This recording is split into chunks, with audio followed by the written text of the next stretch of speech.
Vous êtes auto-entrepreneur ou vous voulez devenir auto-entrepreneur et vous voulez exercer plusieurs activités. On appelle souvent ça un auto-entrepreneur multiservice. Vous vous demandez comment ça se passe, qu'est-ce que vous avez le droit de faire, est-ce qu'il faut créer une autre entreprise, quel papier il faut remplir, on en parle dans cette vidéo. Si vous voulez des informations juridiques sur tout ce qui est lié à l'entreprise, depuis sa création jusqu'à sa fin, n'hésitez pas à vous abonner à ma chaîne et à cliquer sur la cloche pour être averti de chaque nouvelle vidéo. Dans cette vidéo, je vais vous expliquer concrètement comment ça se passe quand on veut exercer plusieurs activités, quand on est micro-entrepreneur. Par ailleurs, je vous annonce qu'à partir de la mi-octobre, je vais faire une série de webinaires spécialement dédiés aux micro-entrepreneurs. Donc n'hésitez pas à vous abonner à mes réseaux sociaux pour être informé sur les dates des webinaires, parce que chaque webinaire comportera une session questions-réponses.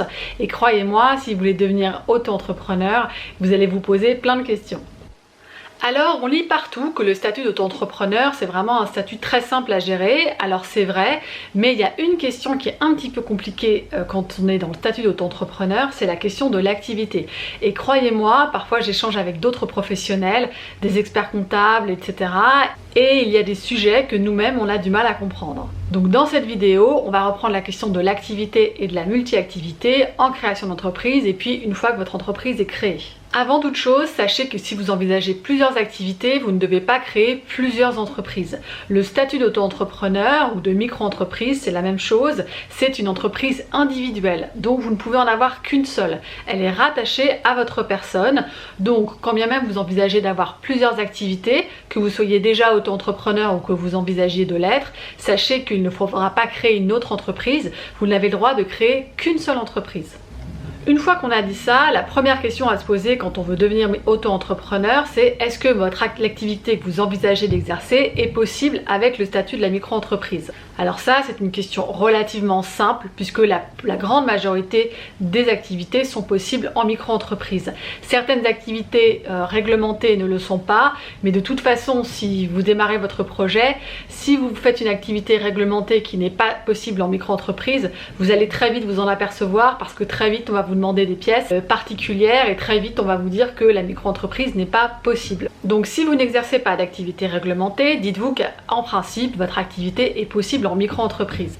Pour ceux d'entre vous qui chercheraient un site avec toute la liste des activités possibles en micro-entreprise, malheureusement ce site n'existe pas pour une raison très simple, c'est qu'il n'y a pas de liste d'activités. En fait, la loi considère que n'importe qui peut inventer une activité et que toutes les activités à ce jour ne sont pas décrites. Donc il n'est pas possible de trouver une liste avec toutes les activités qui vont recenser les activités possibles en micro-entreprise. Mais normalement, dès lors que vous ne faites pas partie d'une activité réglementée dont la loi dit précisément qu'elle n'est pas possible en micro-entreprise, à partir de ce moment-là, vous pouvez opter pour le statut d'auto-entrepreneur, quelle que soit votre activité. Donc si à ce stade, vous n'avez pas encore créé votre statut d'auto-entrepreneur et vous voulez déjà exercer plusieurs activités, sachez que c'est tout à fait possible au moment de vous inscrire de décrire plusieurs activités que vous envisagez d'exercer. Que ces activités soient liées les unes avec les autres ou pas. La seule chose, c'est qu'il faut que vous choisissiez une activité principale. L'administration a besoin de vous ranger dans une case, donc elle a besoin que vous ayez une activité, comme ça elle va pouvoir vous ranger dans telle case. Que vous ayez d'autres activités, c'est pas grave, par contre ce qui est très important, c'est d'avoir une seule activité principale. Si vous ne savez pas à l'avance quelle va être votre activité principale, vous en choisissez une, mais l'administration a besoin de vous identifier avec une seule casquette.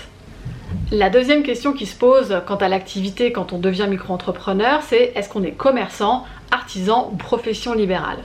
Pourquoi? Car c'est en fonction de ça que le centre de formalité des entreprises qui va créer votre statut va être déterminé. Si vous êtes commerçant, c'est le greffe du tribunal de commerce. Si vous êtes artisan, c'est la chambre des métiers. Et si vous êtes profession libérale, c'est l'URSSAF.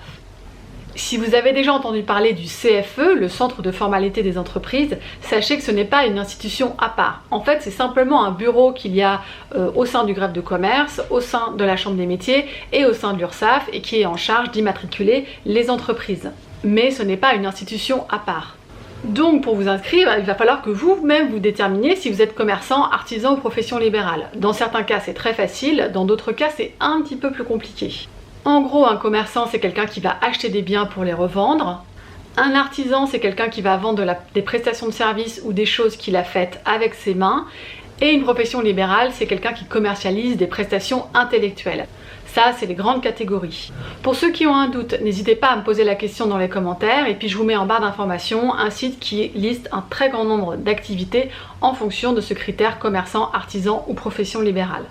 Ensuite, une fois qu'on a créé son entreprise et que l'entreprise démarre, la question de l'activité se pose encore. Quand vous allez devenir auto-entrepreneur, vous allez déclarer tous les mois ou tous les trimestres votre chiffre d'affaires à l'URSSAF. Et une fois par an, vous allez payer votre impôt sur le revenu. Pour déclarer vos cotisations à l'URSSAF et puis pour payer votre impôt sur le revenu, vous allez devoir déclarer votre chiffre d'affaires en fonction d'une activité. Si vous ne comprenez pas bien ces questions, je vous mets en fiche et en barre d'informations des vidéos que j'ai faites sur ce sujet. Mais sachez que quand on doit payer ses cotisations URSSAF ou payer son impôt sur le revenu, on ne raisonne plus en termes de commerçant, artisan, profession libérale. On raisonne vente de marchandises, prestations industrielles et commerciales et prestations non commerciales. Et en fonction de la catégorie dans laquelle vous rentrez votre chiffre d'affaires, le montant de vos cotisations sociales et aussi de votre impôt va différer. Vous le verrez, en vente de marchandises, il y a beaucoup moins de prélèvements sociaux pour les cotisations et beaucoup moins d'impôts sur le revenu à payer. C'est tout à fait normal car en vente de marchandises, il y a un gros décalage entre le chiffre d'affaires et la part qui revient réellement à l'auto-entrepreneur. En prestation de service, tout le chiffre d'affaires qui rentre, c'est vraiment le bénéfice de l'entrepreneur, c'est les prestations qu'il a effectuées. En vente de marchandises, dans le chiffre d'affaires, il y a non seulement la part réservée à l'auto-entrepreneur, mais il y a aussi le prix d'achat du bien qui a été revendu.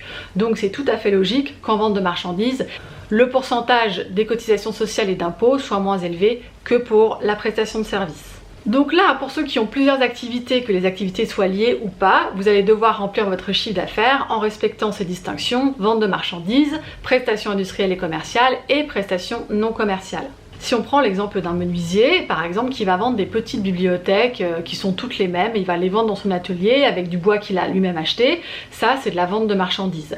Mais si ce même menuisier fait des offres sur mesure, sur des chantiers qui durent plusieurs jours chez des clients, que ce sont les clients qui ont acheté le bois pour faire le chantier, à ce moment-là, c'est de la prestation de service. Donc ce sont deux activités différentes avec des taux de cotisation sociale et d'impôts différentes. Enfin se pose la question des seuils et des plafonds. Ça, vous en avez forcément entendu parler. Alors les plafonds de la micro-entreprise, en général, on sait ce que c'est. C'est les plafonds à ne pas dépasser pour pouvoir garder le statut d'auto-entrepreneur. Mais il y a un deuxième seuil à connaître, c'est le seuil de TVA. Quand vous êtes auto-entrepreneur, en fonction de votre chiffre d'affaires, soit vous avez le droit de ne pas être assujetti à la TVA, soit vous allez être obligé d'être assujetti à la TVA. Si vous ne connaissez pas du tout cette question de la TVA pour les auto-entrepreneurs, je vous mets en fiche et en barre d'informations la vidéo dans laquelle j'explique tout, mais c'est important de comprendre cette question de TVA quand on est micro-entrepreneur. Donc comment ça se passe quand on a plusieurs activités par rapport à la question des dépassements de seuil? En fait, si vous avez une activité de vente de marchandises et de prestations de services industriels et commerciales, et bien vous allez voir que les seuils ne sont pas les mêmes. Donc comment on fait pour décider si vous êtes assujetti à la TVA et comment on fait pour décider si vous avez dépassé le plafond de la micro-entreprise? Et bien en fait c'est très simple, on prend chacune de vos activités et dès lors que vous dépassez le plafond dans une activité, et bien dans ces cas-là on considère que pour toutes vos activités on va vous appliquer la TVA et que c'est la même chose pour le dépassement des plafonds de la micro-entreprise. Si vous déplacez le plafond dans une seule de vos activités, eh bien on considère que toutes vos activités vont sortir de la micro-entreprise. Voilà, ça c'était les choses à comprendre par rapport à l'activité et à la multi-activité en auto-entrepreneuriat. J'espère que j'ai été claire. Si encore une fois, si vous avez des questions par rapport à ça, n'hésitez pas à les mettre en commentaire. Et puis surtout, n'hésitez pas à vous abonner à mes réseaux sociaux pour pouvoir avoir les dates des futurs webinaires à venir.